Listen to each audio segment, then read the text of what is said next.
The Lord be with you. And with your spirit. A reading from the Holy Gospel according to Mark. Then they came to Capernaum, and on the Sabbath Jesus entered the synagogue and taught. The people were astonished at his teaching, for he taught them as one having authority, and not as the scribes. In their synagogue was a man with an unclean spirit. He cried out, "What have you to do with us, Jesus of Nazareth? Have you come to destroy us? I know who you are, the Holy One of God." Jesus rebuked him and said, "Quiet, come out of him." The unclean spirit convulsed him, and with a loud cry came out of him. All were amazed and asked one another, "What is this? A new teaching with authority. He commands even the unclean spirits, and they obey him." His fame spread everywhere throughout the whole region of Galilee. The Gospel of the Lord. Praise to you, Lord Jesus Christ.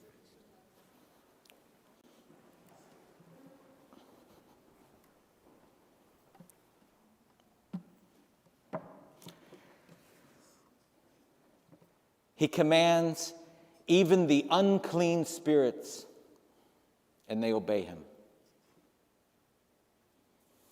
What keeps us from achieving the goals we have set for ourselves? We all awoke this morning and every morning with the greatest of intentions.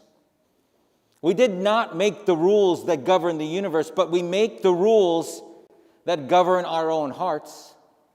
And still, how many of us are not strangers to these unclean spirits that Jesus speaks of in today's gospel? These unclean spirits, these personal demons within us, which manifest as doubting mindsets, as negative thoughts, which tell us that we cannot make a difference in the world, as concretized beliefs that we are valueless in the eyes of humanity, as that perpetual mantra which plays over and over in our consciousness that we should be frightened of change. Even these spirits will obey him if we let them. But we have to choose when to begin. In today's gospel, one man is questioning the purpose of Jesus in his life. And as he does, he represents all of us. We all ask, if we spent any amount of time thinking about the type of relationship Jesus wants from us, we all ask, "What have you to do with me? Have you come to destroy me?" Because the relationship that Jesus wants from us is for us to die to ourselves and to take up his cross. And so many of us think that doing this will destroy us, when in reality, it's the only thing that will set us free. When will we begin? Being in relationship with God equates to being limitless to what we can achieve. Following our will above his is what creates unclean spirits. It's what creates these negative mindsets and thoughts and beliefs and mantras and fear. Following our will above his, by definition, separates us from the relationship offered by the one who loves us. This is what we mean by an unclean spirit. Does this spirit dwell within us? Does it corrupt the image and likeness of God at our core, so much so that we don't even strive to accomplish the highest goods anymore? Or worse, never even knew we should? When will we begin? The man in today's gospel says, "I know who you are." Do we know who Jesus is? really, truly know? Do we see Jesus as this impotent ideal, this outdated model, this fruitless bout of wishful thinking? Be honest with ourselves. Or do we see him as the perfect animating force, the archetype of goodness and peace?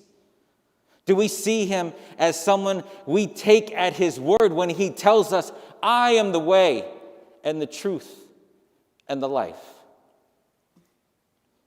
Who do we say that he is? Because if it's anything less than who he says he is, we are lost. We are lost to that relationship that he offers. And our confidence in our own ability to be the mechanism of change and inspiration is lost as well. We become the unclean spirit, that reservoir of doubt which scars us until we can't even recognize ourselves. When will we begin? Today's gospel is a call for us to not be like those who witnessed Jesus' teaching, to not be astonished and amazed to the point of inaction, to not think of Christ as something other, to recognize that he is more at the center of us than we are, to understand that we are the holy body of him on earth, the hands and voice of God for the world.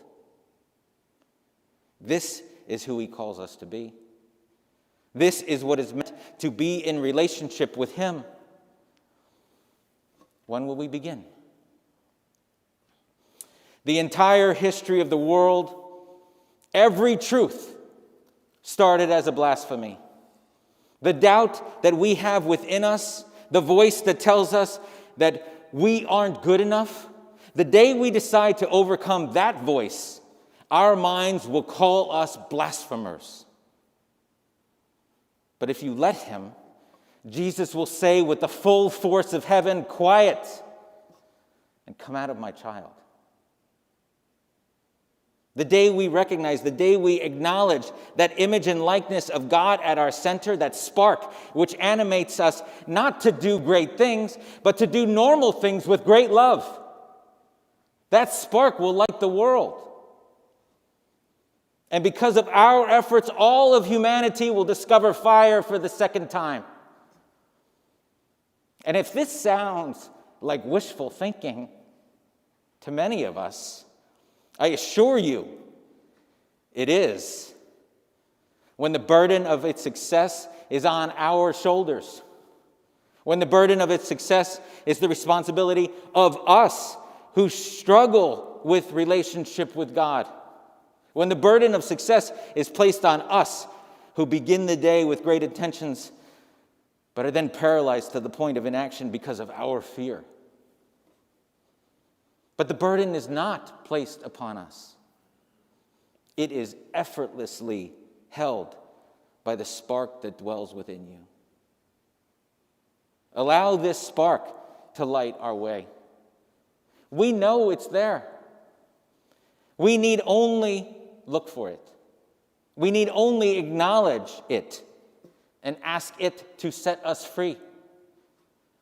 This fire, this freedom, this relationship is all we will ever need. And so I ask all of us, when will we begin? Now, in a few moments, we will say the words and Jesus will come.